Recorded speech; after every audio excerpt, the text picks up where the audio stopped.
ओम श्री गुरुवे नमः। ओम श्री गुरुवे नमः। ओम श्री गुरुवे नमः। बाबा जी कहो चैनल पर आप सभी मित्रों का आज की चर्चा में मैं स्वागत करता हूं। आदरणीय मित्रों,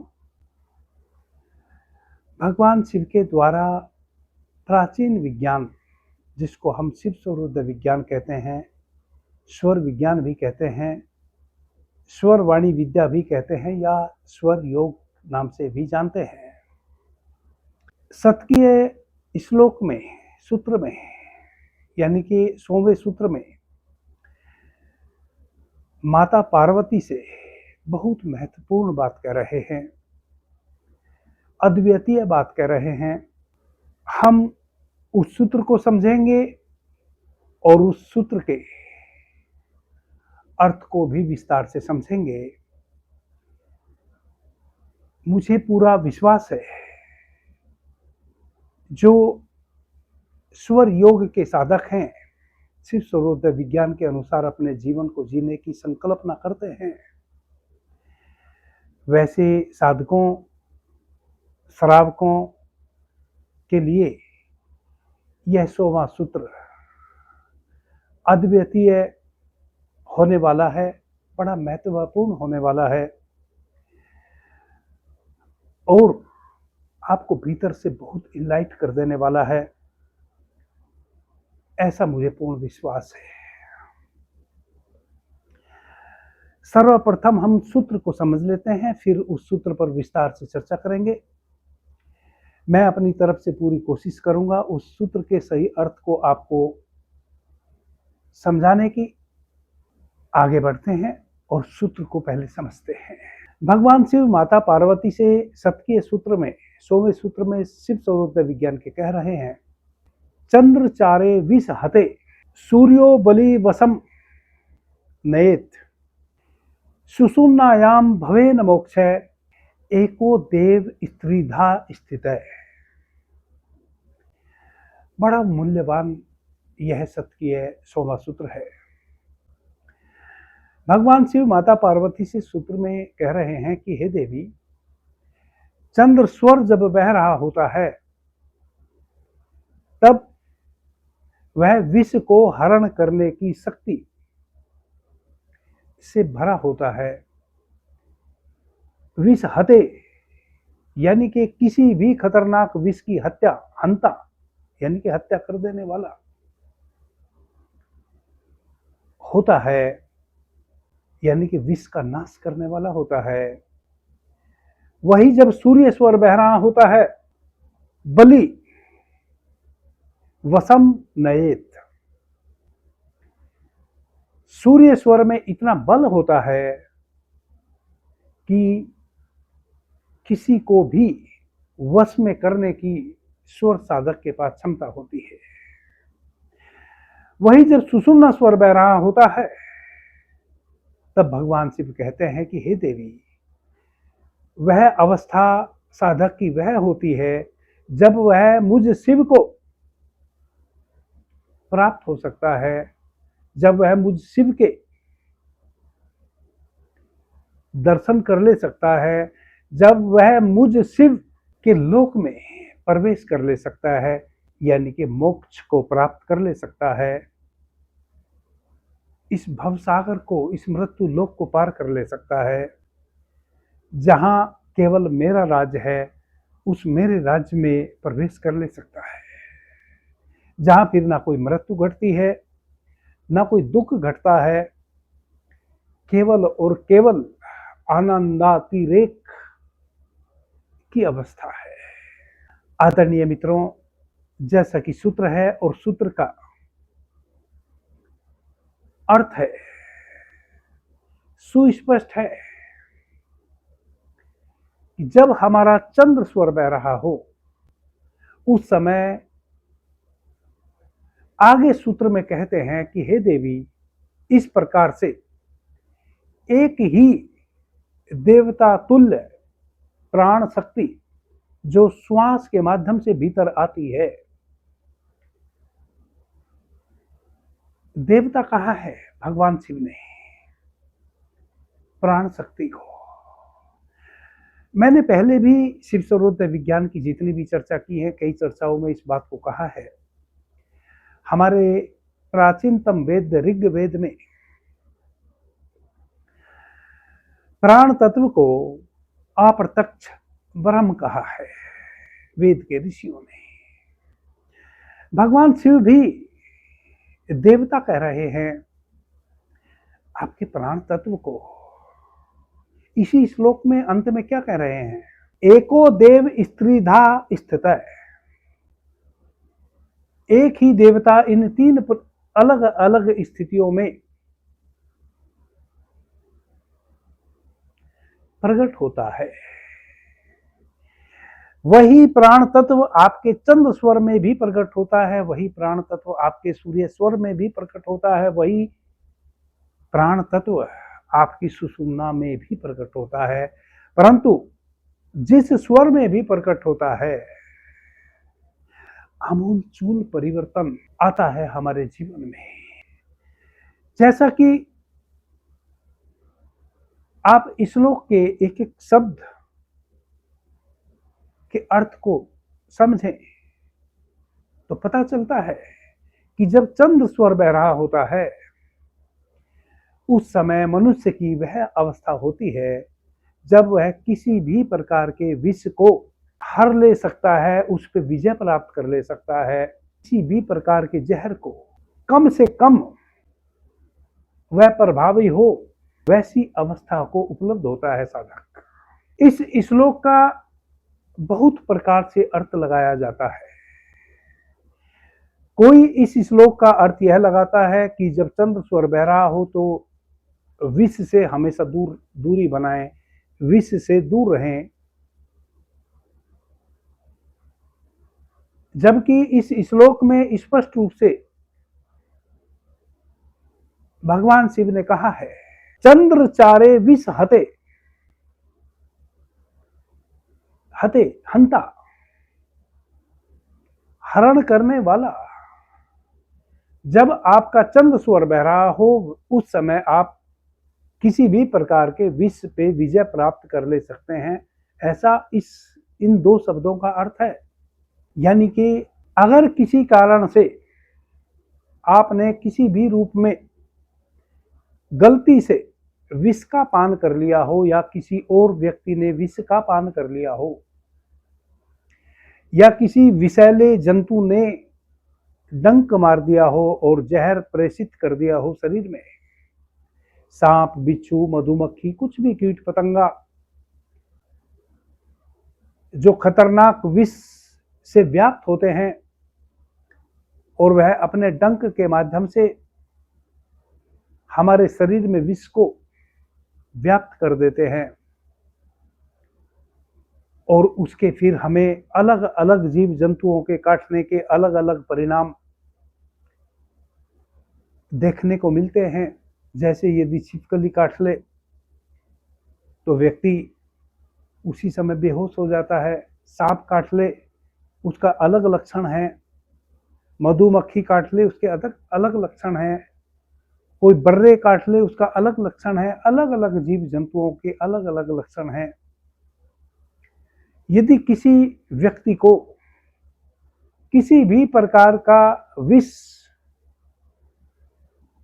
व्याप्त हो गया है, भोजन के माध्यम से गलती से विष चला गया हो, कोई विषैली चीज गलती से खाई गई हो, या किसी विषैले जीव जंतु ने काट लिया हो, डंक मार दिया हो, इसका मतलब हम इस सूत्र के माध्यम से यह लाभ ले सकते हैं कि तुरंत उस व्यक्ति का, वह हम स्वयं हो या कोई दूसरा व्यक्ति हो और हमारी देखरेख में हो, या हम इस विद्या को जानते हों, यदि उसके सूर्य स्वर को उस समय बंद कर दिया जाए और चंद्र स्वर को सक्रिय कर दिया जाए, जब तक आप किसी चिकित्सक के यहाँ पहुंचेंगे तब तक आप यदि किसी घातक खतरनाक विष का पान कर लिया है, या किसी खतरनाक विषैले जीव जंतु ने काट लिया है जिसके जहर के कारण मृत्यु भी हो सकती है, वैसी अवस्था में यदि आप चिकित्सक के पास पहुंचते पहुंचते यदि आप वैसी अवस्था में वैसे व्यक्ति का चंद्र स्वर सक्रिय करा दें, सूर्य स्वर को निष्क्रिय कर दें, बंद कर दें, तो उस विष को शरीर में फैलने से आपका चंद्र स्वर रोक लेगा और तब तक आप सुयोग्य चिकित्सक के पास पहुंच जाएंगे, फिर आपकी वहां जाके चिकित्सा हो जाएगी। वैसी अवस्था में आप किसी को बचा ले सकते हैं या स्वयं बच जा सकते हैं। स्वर को कैसे चेंज करना है? व्यक्ति को किसी विषैले जंतु ने काट लिया या किसी भी रूप में उसने विष पान कर लिया, वह तो थोड़ा सा एबनॉर्मल हो जाएगा। तो उसके साथ आप क्या करें? उस व्यक्ति को आप दाहिनी करवट लिटा दीजिए और उसकी दाहिनी नासिका में एक रुई का गुट्ठा बना के डाल दीजिए और उसको कहिए कि वह चंद्र स्वर से श्वास लेने की कोशिश करे। जैसे ही दाहिनी करवट लेटेगा, ऑटोमेटिक कुछ देर में चंद्र स्वर बहने लगेगा, चंद्र स्वर सक्रिय हो जाएगा। उस अवस्था में वह रोगी काल के ग्रास होने से बच सकता है। आप ऐसा करके उसको सुयोग चिकित्सक तक लेके चले जाएं, विष फैलेगा नहीं शरीर में, जितना फैल गया है वही का वही रुक जाएगा और आगे फिर आप अच्छे से उसकी चिकित्सा करा ले सकते हैं। ध्यान रहे, जब आप किसी चिकित्सक की चिकित्सा सेवा में चले जाएं तब भी इस बात का ध्यान रखें कि जब तक वह व्यक्ति पूर्ण स्वस्थ न हो जाए, उसका सूर्य स्वर जरा भी सक्रिय नहीं होना चाहिए। निरंतर उसका चंद्र स्वर ही बहते रहे। उसके लिए आप उसके सूर्य स्वर में रुई का गुट्ठा बना के डाल के पूर्ण स्वस्थ हो जाएगा, तब फिर आप उस रुई के गुट्ठे को निकाल दीजिए। इसी श्लोक में भगवान शिव कह रहे हैं कि जब सूर्य स्वर बह रहा होता है उस समय सूर्यो बलि वसम नयेत। जब सूर्य स्वर बह रहा हो तब आपके पास इतना बल है।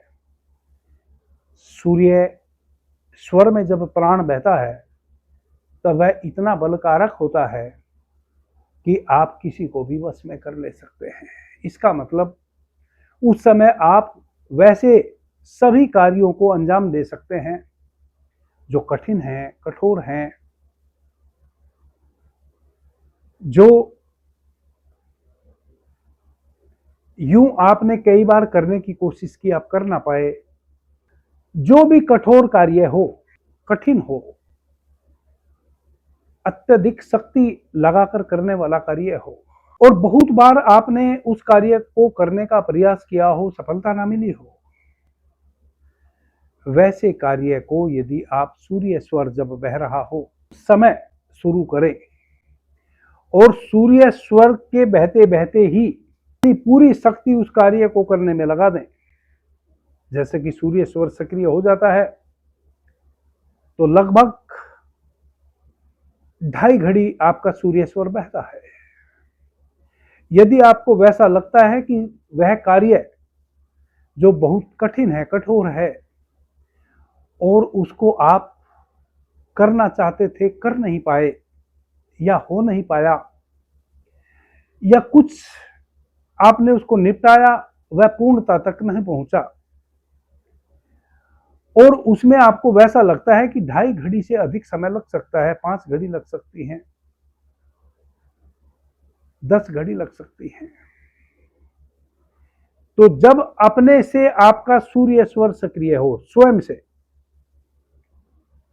जैसे ही आपका स्वयं से सूर्य स्वर सक्रिय हो जाए और चंद्र स्वर 100% आपका बंद हो जाए, जो कि कुछ समय बाद होता है, एकदम से नहीं होता।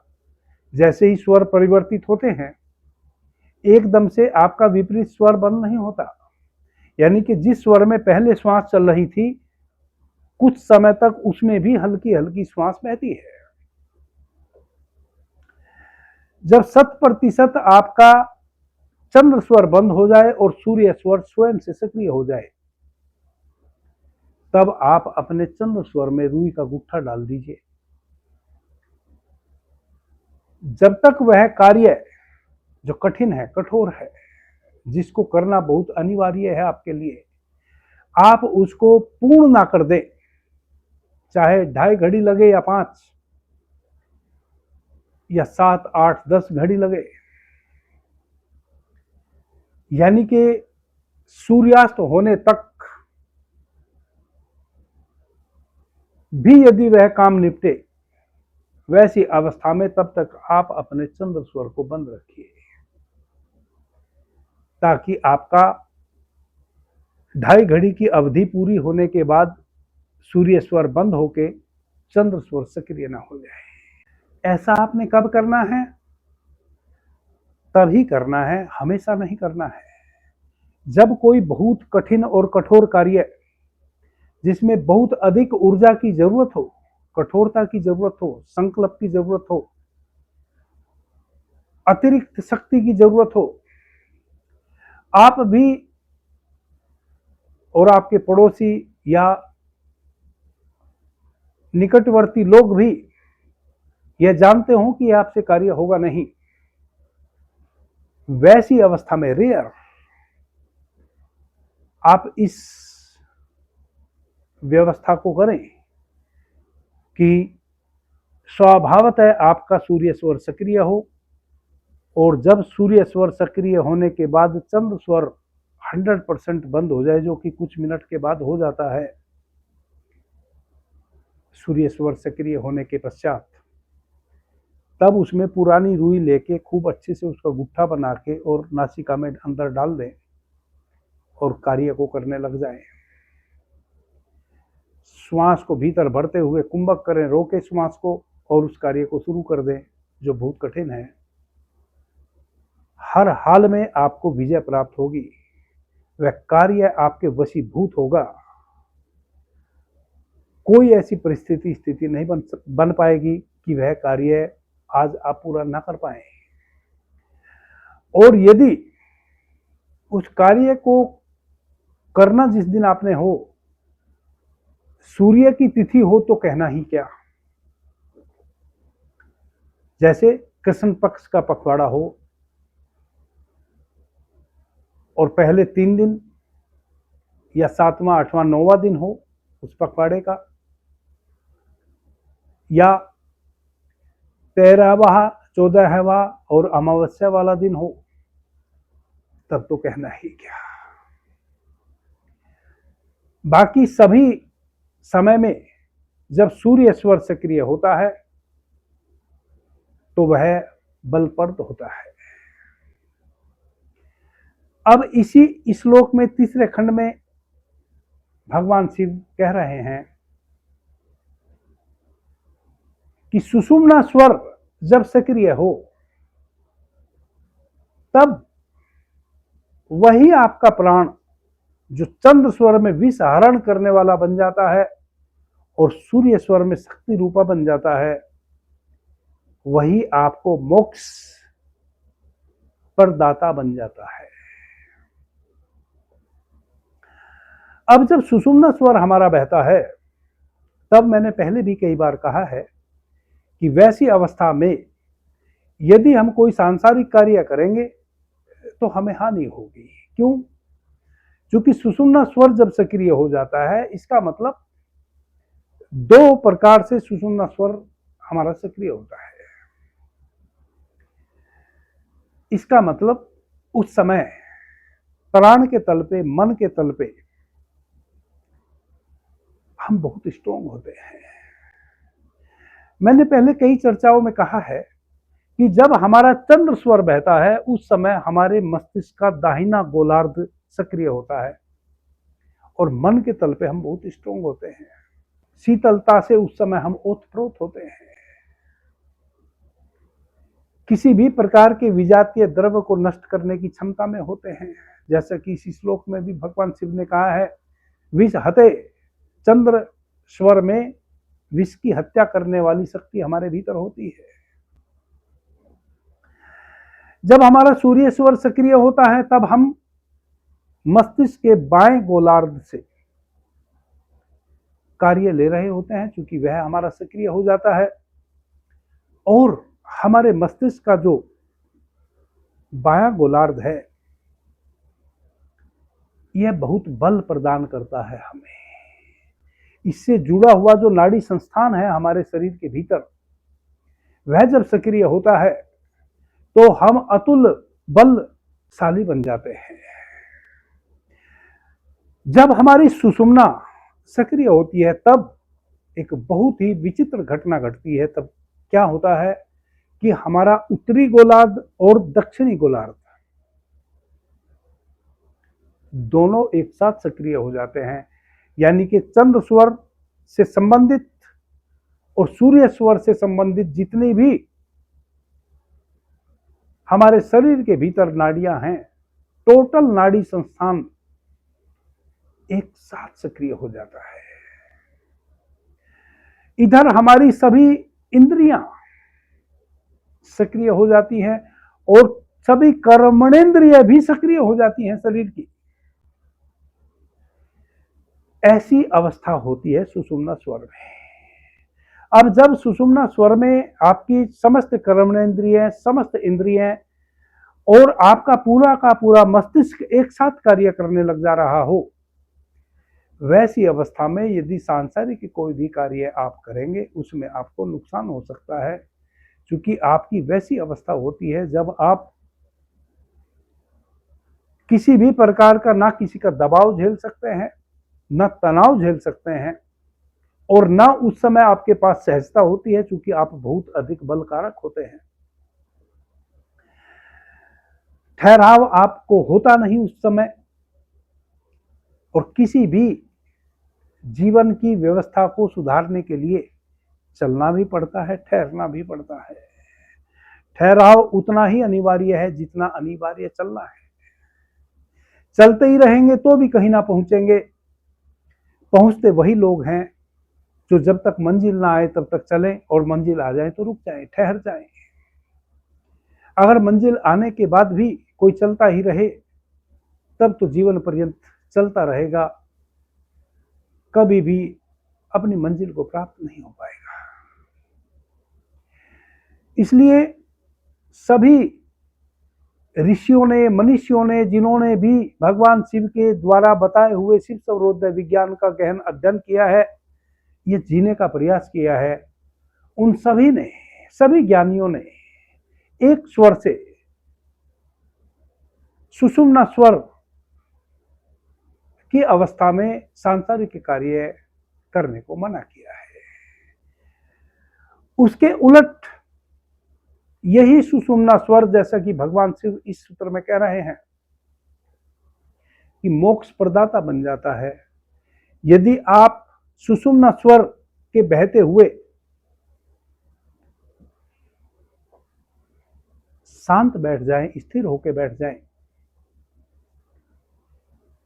तो जो कार्य यानी कि साधना के जो भी नियम आप जानते हैं, साधना की जो भी विधियां आप जानते हैं और उन नाना प्रकार की विधियों का अभ्यास करते हुए जो आपने साधना के अनुभव जाने हैं, वह कुछ भी नहीं। आप सुषुम्ना स्वर के बहते हुए क्षण भर में वहां पहुंचेंगे जहां आप 100 वर्ष में भी ना पहुंच सकते हो। क्योंकि जब सुषुम्ना स्वर बहता है वैसी अवस्था में समस्त कर्मेंद्रिय, समस्त इंद्रिय और आपका टोटल मस्तिष्क एक साथ सक्रिय होता है। आपका मस्तिष्क आपको वह सूक्ष्म अनुभव कराता है जो मस्तिष्क के विपार के हैं, वह रास्ते देता है, वह सूक्ष्म रास्ते आपका मस्तिष्क